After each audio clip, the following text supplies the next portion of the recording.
Have you heard about the GPDF? Do you know what's been happening with this organization and what it does and all that kind of stuff that you probably may not have heard about, but probably should do? In this episode, we're joined by the current chair of the GPDF, Dr. Zoe Norris. Yep, it's a name you probably heard, and it's an amazing person as well. And myself and Andy, as we talk about what the GPDF is, what it means, what it does, and what's been happening lately that you may or may not have heard about, but really should have done. It's Tech Enhance Your Primary Care and Learning.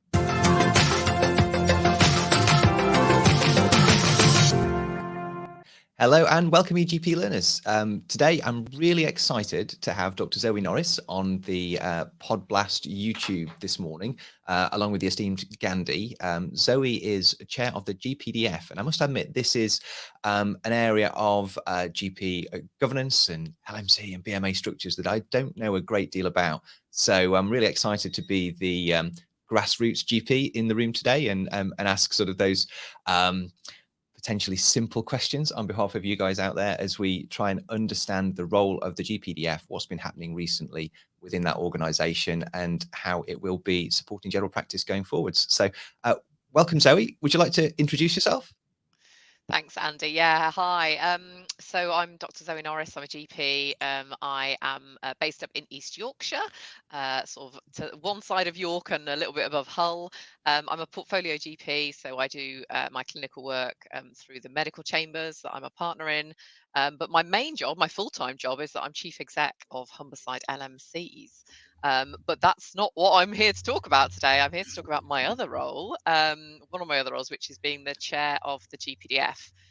When I'm not doing those things, and alongside that, I do some teaching as a lecturer for MB Medical Hot Topics, and I'm a GP appraiser, as well as being a mum of two, having 2 dogs, 2 rabbits, and just generally being a bit knackered most of the time. Don't blame you. Yeah, some of our EGP learners may remember that Zoe helped out with the channel a while back and talked about the whole concept of appraisal before it went to the appraisal light version, as many people now call it and stuff. So do feel free, if you did want to know what appraisal used to be like, to go check out that episode and stuff. It was a really interesting one, although slightly less relevant because it has changed. But Zoe, you do an amazing amount of diverse work. I mean, I mentioned it earlier, the epitome of a portfolio GP, effectively. But taking on the GPDF sounds an interesting role, and obviously we're here to talk about basically, we might as well start. What on earth is the GPDF for those that don't know what it is? I think if you're a normal GP, as Andy has said, he is a sort of grassroots GP, then you probably will have never ever heard of the GPDF, and that's, I think, completely normal. The GPDF stands for the General Practitioners Defence Fund, and in the simplest way I think of it is that when LMCs gather money from their GPs, and that money goes towards running your LMC, and I think probably most of your viewers will be familiar with LMCs, then some of that money is passed on to fund national representation, and it's passed on to the BMA and to the GPs committee of the BMA. But in between those two things is an organisation called the GPDF.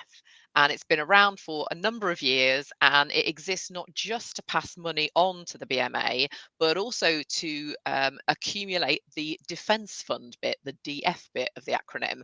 And that is meant to be a pot of money that can be used to support and defend general practice. Now, I'm going to stop at that point because I think that generates a few questions.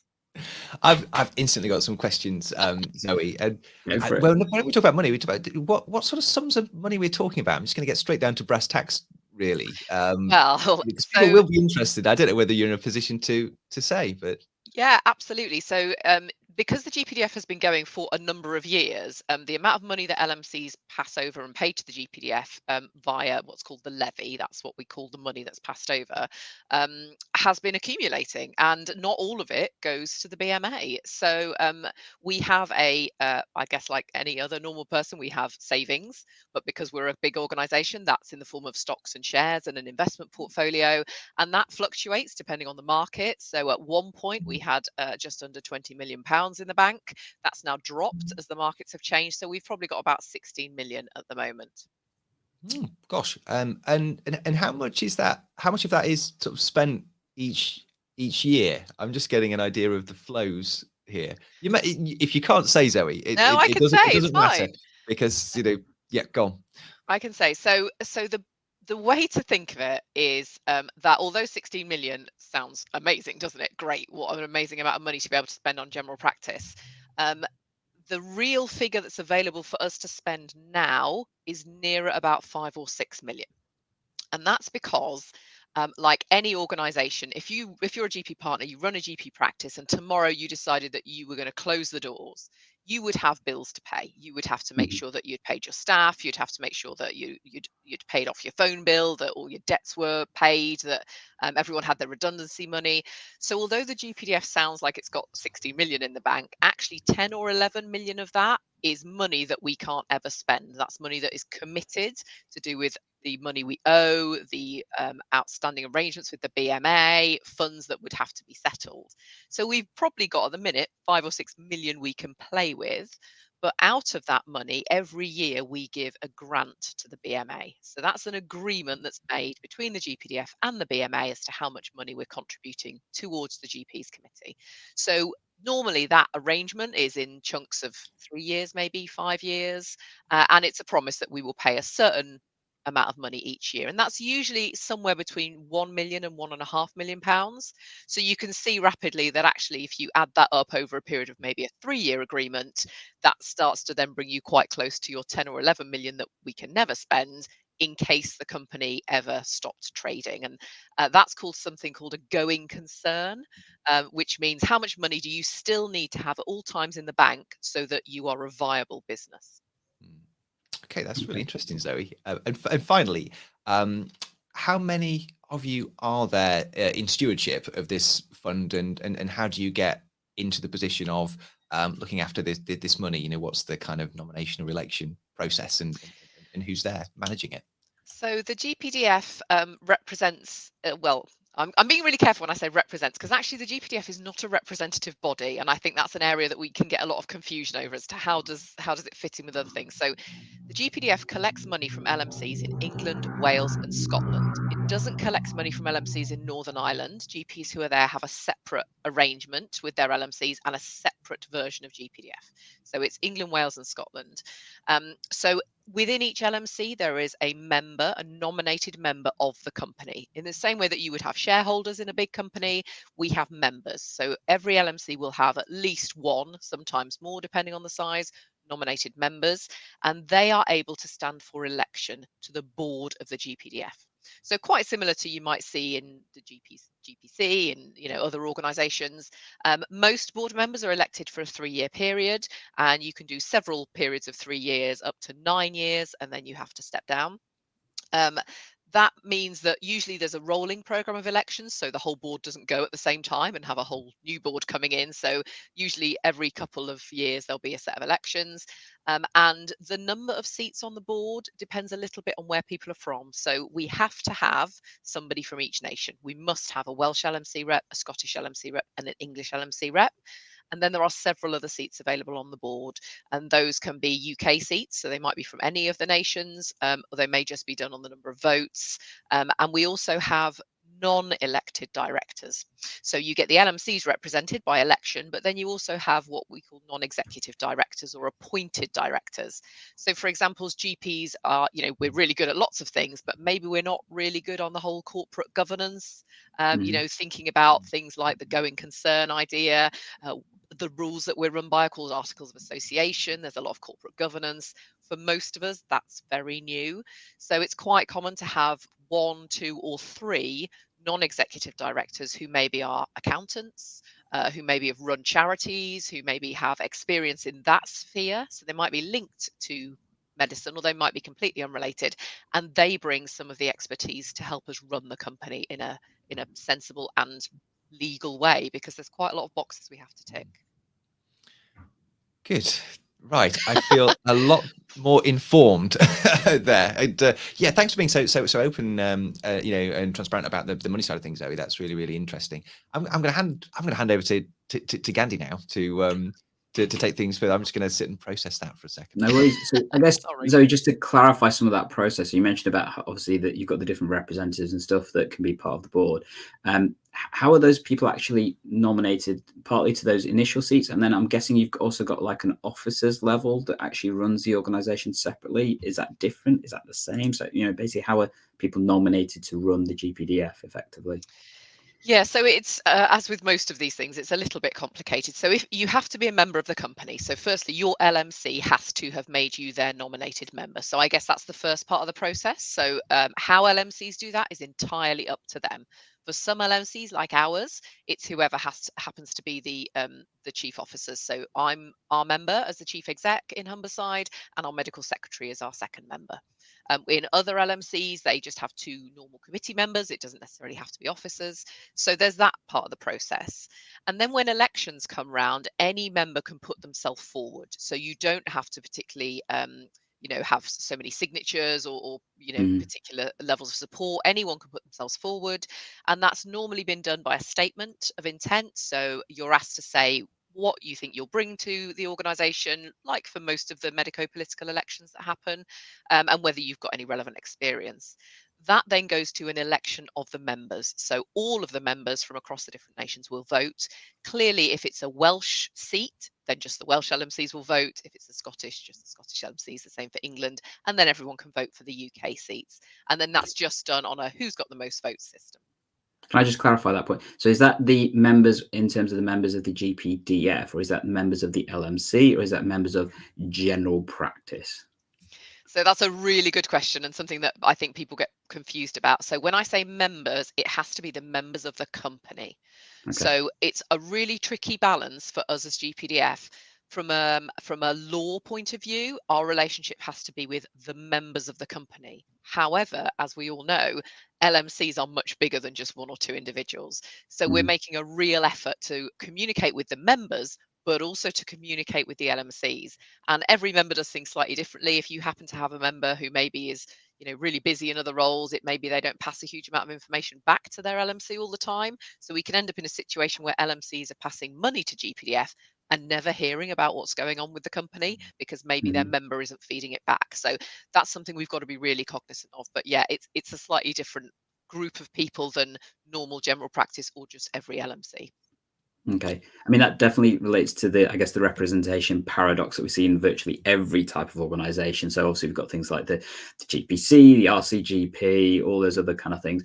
I guess it's worth clarifying, where does the GPDF sit with, the GMC, the RCGP, I guess even the GMC? They're all organizations that begin with G or have G in them and stuff. So, where does it sit in that kind of landscape and stuff?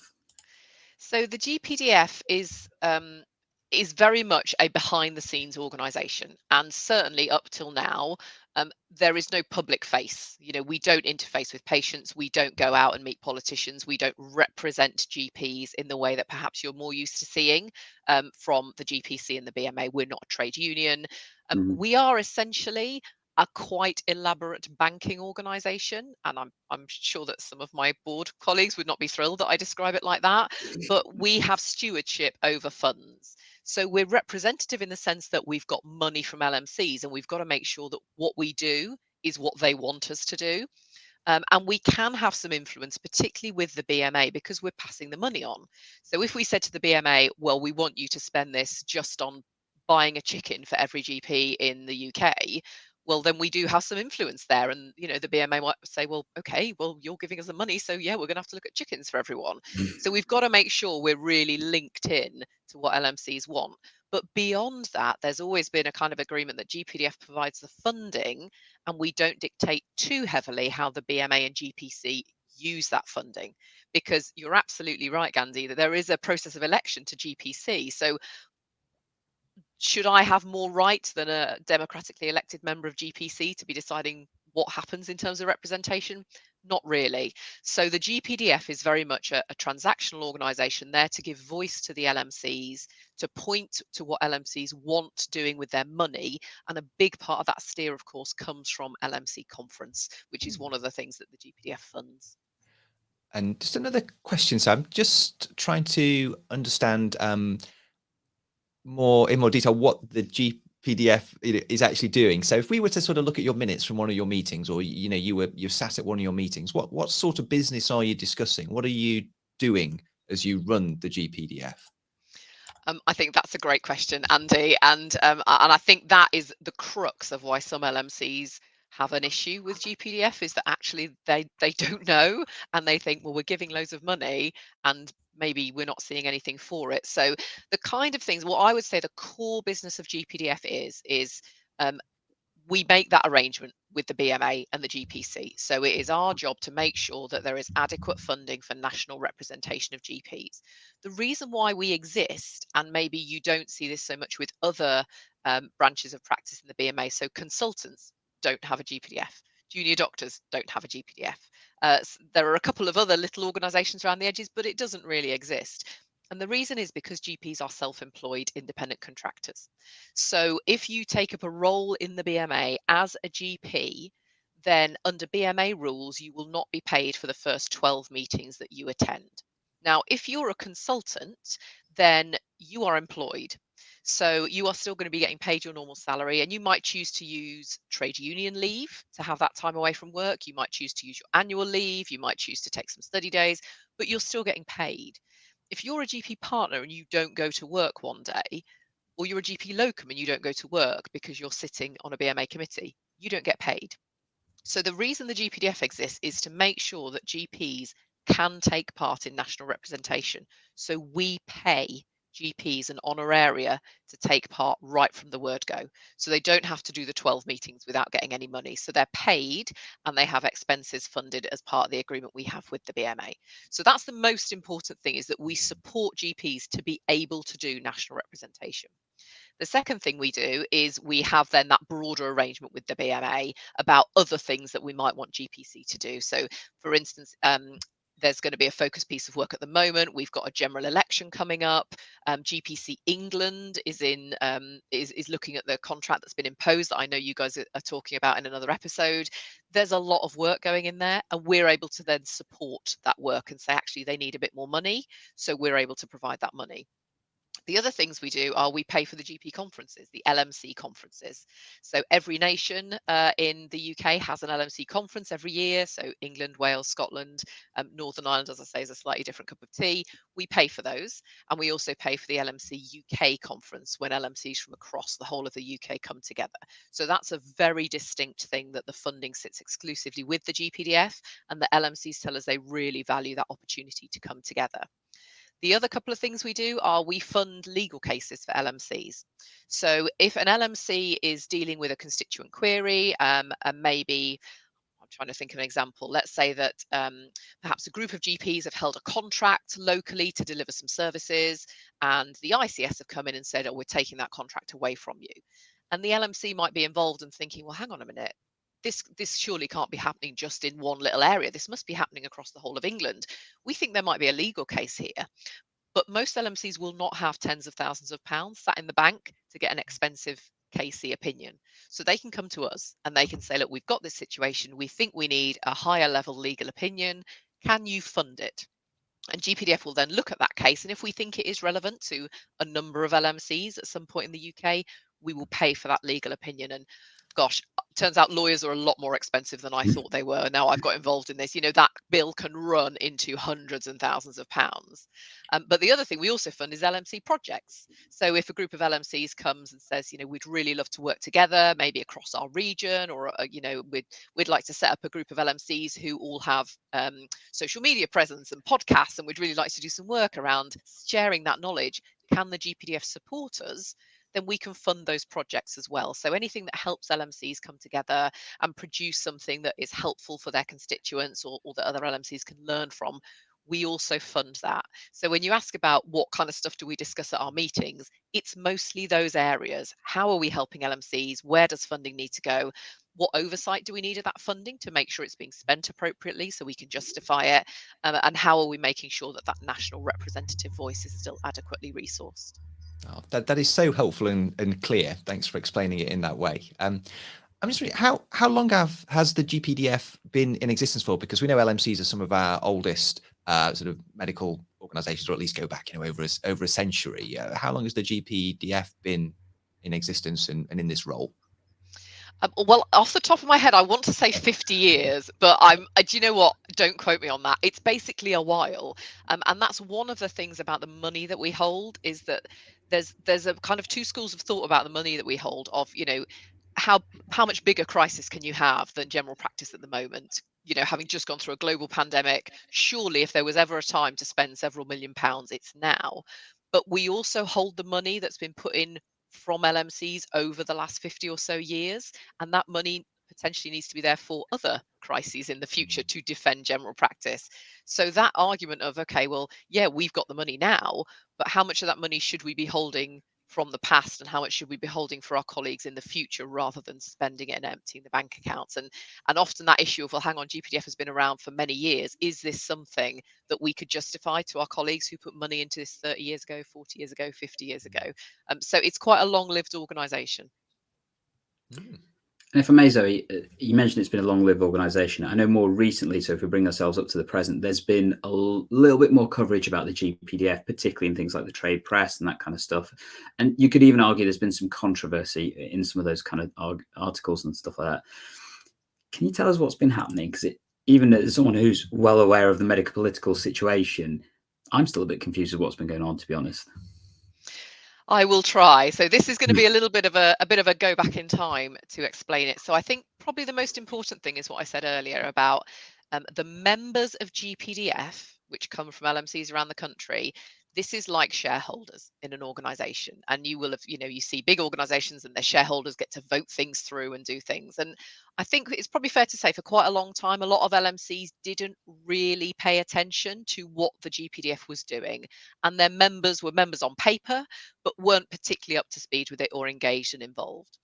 And over the last few years, there's been an increasing sense amongst LMCs that, well, hang on a minute, we're passing quite a lot of money over. And there's been some issues at the GPC and at the BMA, which I think people are familiar with. And there's been a kind of working backwards of, hang on a minute, if we're paying for national representation, why aren't we having a greater say in what's going on? And what exactly are the GPDF doing with our money to make sure we're getting what we need? So members of the GPDF became more and more aware that actually, under the Articles of Association, which are the rules of the company, the power sits with them, and the power to both hold the board to account and to direct the GPDF as to what it does sits with them. So towards the end of last summer, you saw a real increase in that discontent, with LMCs really feeling that they didn't feel that they knew what was happening at GPDF. Some of the questions you've asked me now about, okay, so how's the money spent? What are you doing with it? People didn't feel they knew, and they felt, well, we're giving money and we're not seeing anything for it. So a number of LMCs started to withhold the levy, which means that the money that is normally passed to GPDF, they were keeping on hold of and saying, do you know what? Until we're clearer, we're not going to give you this money. And that obviously caused a bit of a problem for the GPDF. And LMC members then came together, and the GPDF held a general meeting in October of last year that was meant to present a range of alternative options to LMCs to say, look, what do you want the GPDF to be? What are your thoughts about it? Do you have confidence in the current board?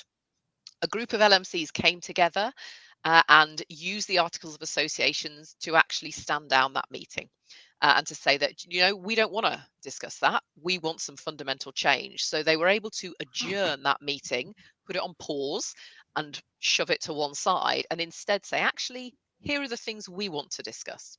So the meeting was adjourned, and at the following meeting, which happened in January, that was a meeting that LMCs had called, and LMCs had listed what they wanted to do. So they had put forward what are called resolutions, a bit like motions at conference, to say, okay, actually, we want this to happen. And part of that involved the LMC members changing the board. And they said, we want to get rid of this person, we want to get rid of that person, and we want to put this person in instead. And the members of the company have the right to do that under the articles. So what you saw on the 6th of January was a meeting of the company at which 3 members of the board were removed by LMCs. 3 new members were appointed, and from that, a new chair then had to be put in place by the board. And I was the slowest person to take a step back when that happened, and so kind of ended up being the chair of GPDF. So from the 6th of January, you've had a new board in place. GPDF is supported by a management team who help with the day-to-day work. So we've got the board and the management team, and we're now in a period of time where that new board is having to work really hard, because we need to regain the trust of LMCs. We need to make sure they know exactly what's going on all the time, where their money's going, that they're cited on decision making, that they agree with what we're doing, and that they understand the money side of it. And they really know, well, okay, how much are you spending on lawyers? And how much are you spending on travel? And how much are you spending on expenses? And they have every right to know that, because it's their money and it's the money of their GPs. So you're kind of in a situation now where you've had this sort of mini revolution. You've got a new board in place. We've got a general meeting coming up in September, which is a normal general meeting. And I think everybody is now looking to that to see the change that's happened in GPDF and make sure that LMCs feel much more closely linked in by their members and much happier. And we are already seeing that, because most LMCs now have started paying that levy across again, and that's really great. But we are doing a lot of work to try and get to that point.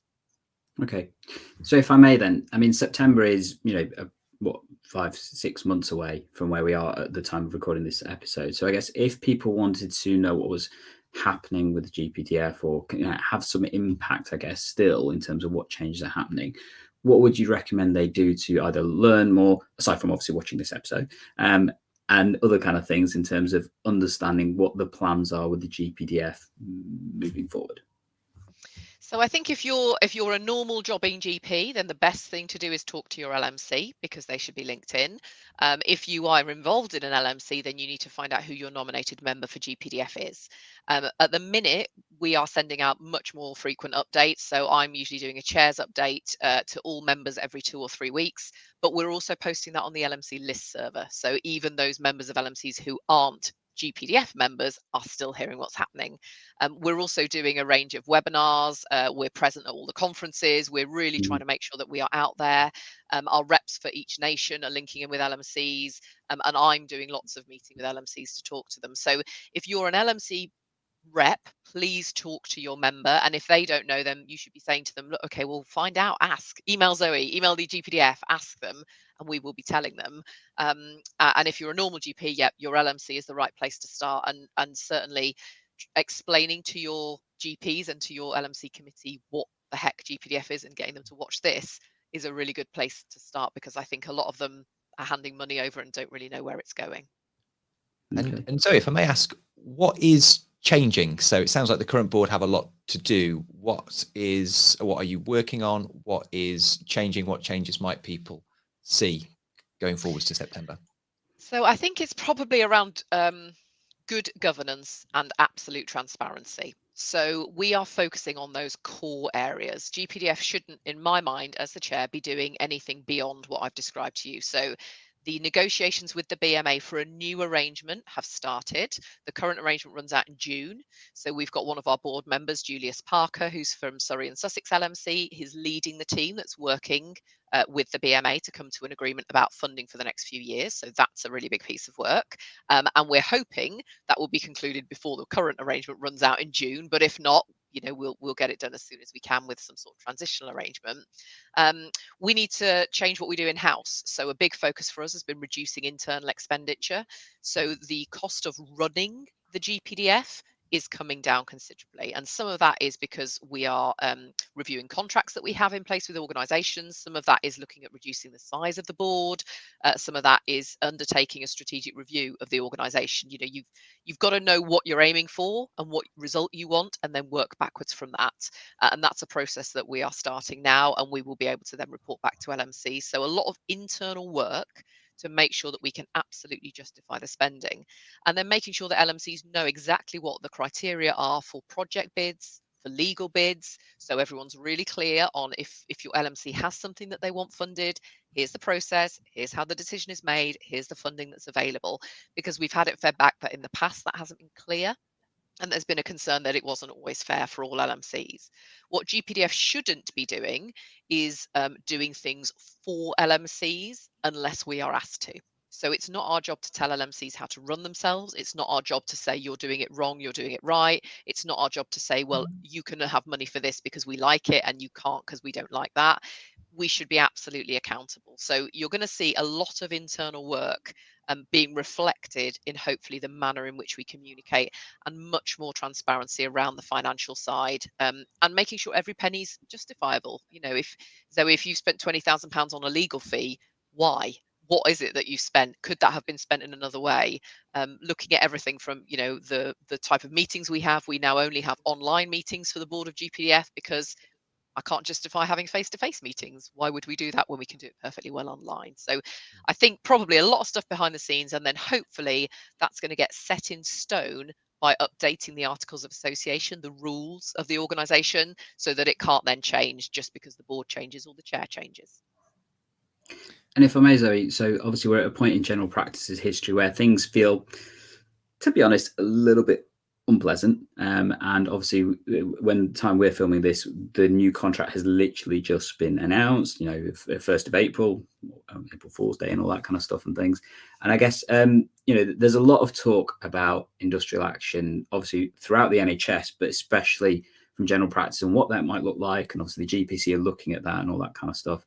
I know in the previous times when things have felt uncomfortable, there's always been this talk about the GPDF supporting legal action and practices in particular, because obviously one of the key things many practices are focused on is that if they were to breach their contract or withhold service and stuff, there's obviously legal ramifications on that. And how do you support general practice in that kind of situation? Is that something you can talk about in terms of what may be available? I appreciate it's a challenging question because there's some legal stuff in there, and clearly you're not a lawyer and stuff. But I just wonder, from the GPDF perspective, is there any information you can share with us on that? So it probably comes back to thinking about where the GPDF sits. So, we are funded by the LMC. So it is for LMCs and GPDF members to decide what we do. We also get calls from GPC. So the two places that would come to ask for money around that would either be LMCs and members, or it would be GPC. So if GPC England, for instance, came to the GPDF and said, right, we're progressing with industrial action as the trade union. We're not the trade union, and we would like some money to support that. Then we would look at that and assess it in exactly the same way we would any other request for money from the GPC. So there's been some talk about, would we have a strike fund in the same way the junior doctors have at the moment? Is that something that would be appropriate? If you're a Scottish GP, how would you feel about some of your money being used to support industrial action in England? We have to remember we're not just an English organisation. Mm-hmm. And also we would look heavily to LMCs as to, okay, so how could we do this? How would you suggest we did this in a way that was actually fair or helpful? So I think it's very much remembering that the GPDF holds on to the money, and it is our job to fund those things that LMC members want and are asking for on behalf of their GPs, and that the GPC is asking for in its capacity as the trade union organisation. So GPDF should never be making a decision on its own about whether we fund a strike or not a strike, and that's not our job. Our job is to make sure that we are safeguarding and making sure we have appropriate governance over any money that is being paid out, and that it's decisions made by those two groups that we then support rather than anything else. That's really clear, Zoe, and that strikes me as actually quite a good balance of decision making and responsibilities to make sure that the right decisions happen about what gets funded. So that's actually quite reassuring to hear that that's how it's all structured. So it's good. This has been really, really educational for me, actually, and I actually feel more reassured that there is a fund of money out there with people applying good quality stewardship and funding targeted support for general practice around those kind of large scale legal opinions and decisions and kind of big projects. So that's really reassuring. Interesting.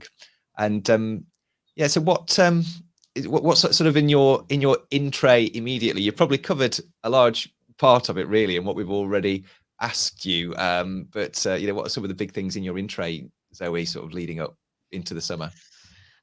So I think probably there's the LMC UK conference in May. So obviously we're funding that and working closely with the chairs of all the different conferences to make sure that they have the resources they need. For me, really, it's the internal work, so the strategic review that we need to do. And as I say, I think maybe turning on its head a little bit the way GPDF has been over the last few years and saying, okay, what's the outcome that we want, and working back from that. So I think being prepared to have a blank piece of paper is important. And in the meantime, there's just the background day-to-day work of making sure that people's expenses are paid, making sure that our GPC members are being paid for the work they're doing, representing us all, and doing things like this, getting out there and doing a bit of myth busting, doing some explaining. I don't think we've always been that clear as an organisation in the past about what we do and where we sit. And the more we can do that and have this kind of conversation, and I've said to any LMC who would like a board member to come along to their meeting, come and have a chat with them, please just get in touch with us, and we will happily arrange that. Thank you, Zoe. And I guess if people did want to know more about, I guess, what the GPC is, what they do, and all that kind of stuff, feel free to check out this episode right here.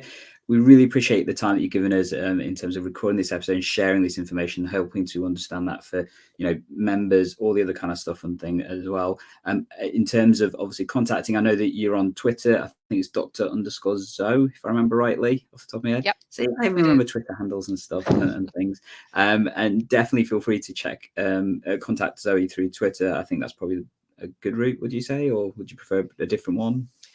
That route's fine. If people have queries about GPDF, then probably the main inbox, which is mail@gpdf.org.uk. You can also just Google GPDF. It'll take you to our website where that address is. Awesome. And as I say, if people do want to check out that episode talking about what the GPC and other organisations are, feel free to check it out here. Thank you everyone for your time, and we'll catch you in the next episode. See you later.